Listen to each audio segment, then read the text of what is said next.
Hello साथियों, मैं धनंजय प्रसाद, आप सबके अपने प्यारे चैनल लर्न विद डीएपी में स्वागत है। तो साथियों, हम लोग पढ़ के आ रहे हैं समास। हमने बताया था समास का हमने तीन समास बता दिए थे। अभी अव्ययी भाव, द्विगु और द्वंद्व हमने बताया था कि तीन समास एक वीडियो में रहेगा, तीन समास दूसरे वीडियो में। यह समास का दूसरा पार्ट है। उम्मीद करते हैं कि पहला पार्ट आप लोगों को बेहद पसंद आया होगा। उसी तरह आप लोग प्यार बनाए रहिए, आपको समास से कोई समस्या नहीं होगी समास में। आइए हम देखते हैं समास। समास का हमें क्या पढ़ना है? समास का भाग दो। पहला समास हम उसमें लाए हैं तत्पुरुष समास। तत्पुरुष समास क्या होता है? ध्यान से देखिए। जिस समास में पूर्व पद क्या हो? गौड़ हो, तथा उत्तर पद की क्या हो? प्रधानता हो, उसे तत्पुरुष समास कहेंगे। तत्पुरुष समास का आपको एक ऐसा ट्रिक बताएंगे कि कभी जिंदगी में तत्पुरुष समास में कभी गलती करेंगे नहीं। वैसे कोई भी समास में गलती नहीं करेंगे। ध्यान से देखिए, तत्पुरुष समास पर सर्गो यानी कारक चिन्ह के आधार पे 6 प्रकार के होते हैं। बस यहाँ कारक चिन्ह, अगर जिसे भी कारक चिन्ह याद है, सारे के सारे कारक चिन्ह अगर याद है, तत्पुरुष समास उसके लिए कोई दिक्कत नहीं होगी।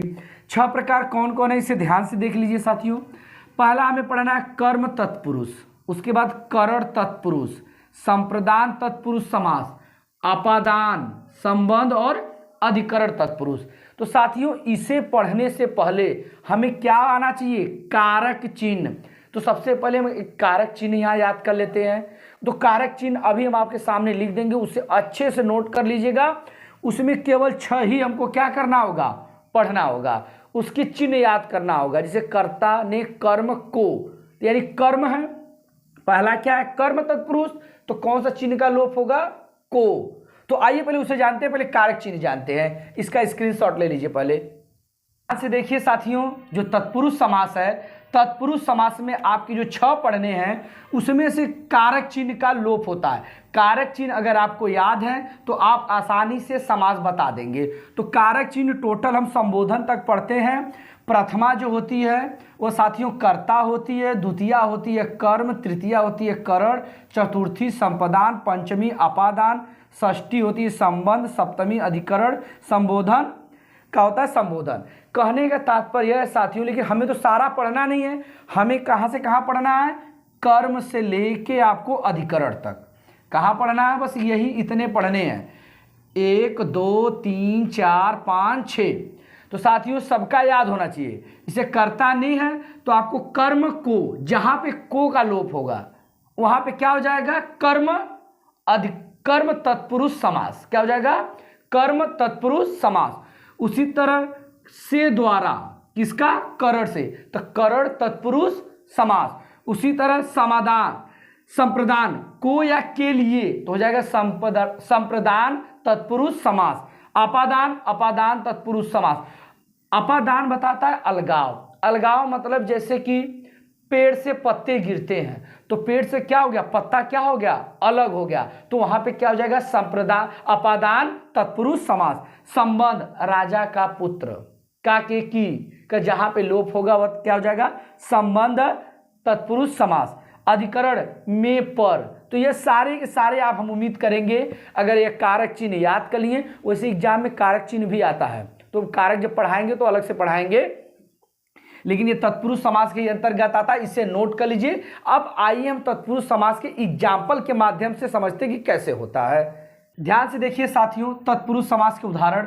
गगन चुंबी, गगन को चूमने वाला, को, गगन को, जहां को आ जाए पढ़िए। कर्ता ने कर्म को, कर्म को। तो अगर इसे पूछा जाए कौन सा तत्पुरुष है, तो बताएंगे कर्म तत्पुरुष समास। लेकिन ऐसे जब एग्जाम में डीप में पूछेगा तब, अगर खाली पूछ देगा गगन चुंबी कौन सा समास है, तो क्या बोलेंगे? सीधे बोलेंगे तत्पुरुष समास। क्या बोलेंगे? तत्पुरुष समास। अगर पूछेगा तत्पुरुष में कौन सा समास है, तो क्या बताएंगे? कर्म तत्पुरुष समास। उसी तरह यश प्राप्त, यश को प्राप्त करने वाला, यश को यानी कर्म तत्पुरुष समास। उसी तरह जन्माद्य, जन्म से अंधा, जन्म से अंधा। देख लीजिए, कर्ता ने कर्म को, करण, करण, करण से यानी करण, करण तत्पुरुष समास। क्या बोलेंगे? करण, करण तत्पुरुष समास। क्या हो जाएगा? करण तत्पुरुष समास। वचनबद्ध, वचन से बद्ध, वचन से बद्ध, यह भी क्या है? करण तत्पुरुष समास। रसोई घर, रसोई के लिए घर, हमने क्या बताया? कर्ता ने कर्म को करण से संप्रदान के लिए, संप्रदान के लिए, के लिए, रसोई के लिए घर, तो यह क्या हो जाएगा? संप्रदान, संप्रदान तत्पुरुष समास। क्या हो जाएगा?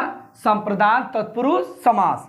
हथकड़ी, हाथ के लिए कड़ी, हाथ के लिए हथकड़ी। पढ़ाई नहीं करेंगे चोर डाकू बनेंगे, तो जो पुलिस लगाते हैं ना हथकड़ी, वही हथकड़ी, हाथ के लिए कड़ी, यानी संप्रदान तत्पुरुष। बुद्धिहीन, बुद्धि से हीन, पढ़ाए थे अपादान से अलगाव भी होता है, अपादान से, बुद्धि से क्या है? हीन है, तो यह क्या हो जाएगा? अपादान तत्पुरुष समास। तो साथियों ऐसे बहुत सारे एग्जाम्पल है, केवल आपको कारक अगर चिन्ह याद है तो तत्पुरुष समास आप आसानी से पहचान लेंगे। आइए अगला समास देखते हैं। ध्यान से देखिए साथियों, अगला यानी पांचवा जो समास हमारा है कर्मधारय समास। वह क्या होता है? जिस समास में पूर्व पद विशेषण क्या होता है बताएंगे, विशेषण तथा उत्तर पद विशेष से होता है, विशेष भी बताएंगे, उसे ही हम क्या कहते हैं? कर्मधारय समास कहते हैं। और इसमें उत्तर पद की प्रधानता होती है। किसकी होती है? उत्तर पद की प्रधानता होती है। लेकिन हम क्या बोले थे? हम ट्रिक से बताएंगे, बस देखेंगे आंसर दे देंगे। क्या? देखिए, कर्मधारय समास के विग्रह करने पर दोनों पदों के मध्य, दोनों पदों के मध्य में यानी बीच में जो, के समान, रूपी आदि का भाव प्रकट होगा। वह एग्जाम्पल के माध्यम समझेंगे। पहले समझते हैं कि विशेषण और विशेष से क्या होता है।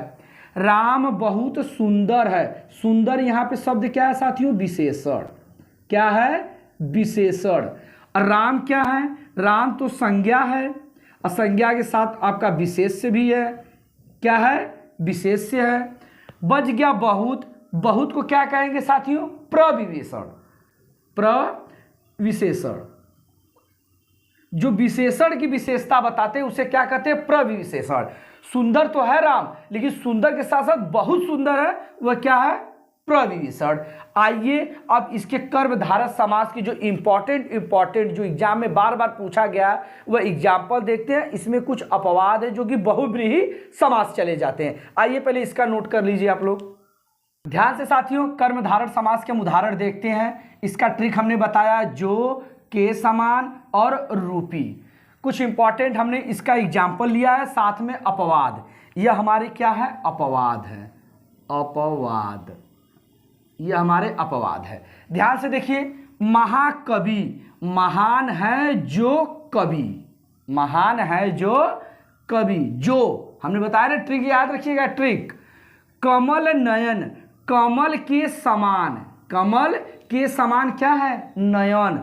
चरण कमल, कमल के समान चरण, कमल के समान चरण। परमेश्वर, परम है जो ईश्वर। मृगनयन, मृग के समान, मृग के समान क्या है? नयन।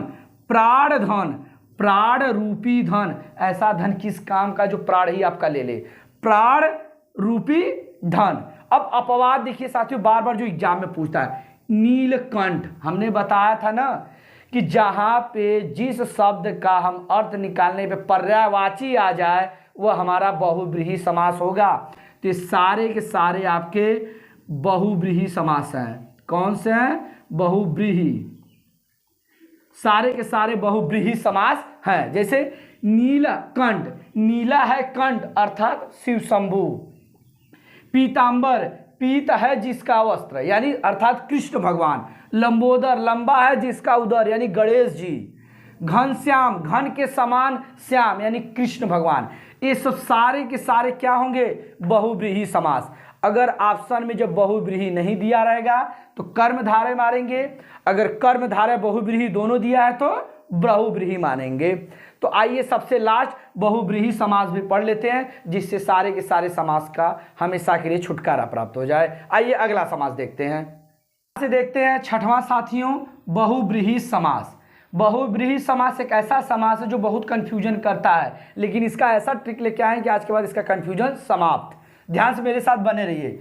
जिस समास में दोनों पद अप्रधान हो, यानी इसकी कोई प्रधानता न हो, कोई तीसरा पद यानी दो पदों के माध्यम से